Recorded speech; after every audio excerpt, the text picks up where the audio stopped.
ndị ọma ọga ndị Igbo n'ezinụlọ ya kere na anyị maka ndị na-acha anyị isi ndị tere aka ha nọdebere ụlọ anyị abatago n'ike ma ya nọgo n'uzo ndewo anyị na-anabata ihe niile n'arọ 2022 nke nwa bekee kpọrọ arọ 2022 ọkwa anyị na-agụ n'isi onye ọbụla n'arọ 2022 bụ na arọ a ga-abụrụ anyị arọ anyị kpaa n'aka anyị akpara anyị akpa n'ụkwụ anyị akpara ebe niile anyị na-agba mbọ ngozi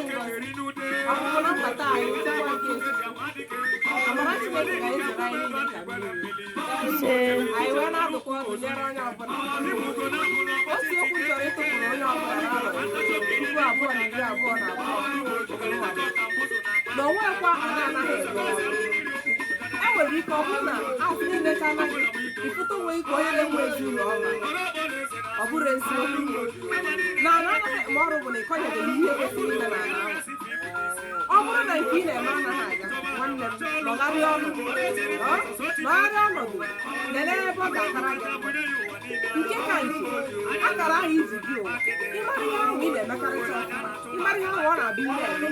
ọ bụrụ na ọ natara chi gbaa mbọ ịchọpụta ya ma tinye ya nnọọ arọ 2022 ga-abụrụ anyị arọ site na mbata anyị ka Chukwu gọziere anyị adekpu afọ ime aka adekpu akara aka o mee nke gị ka ọ chakee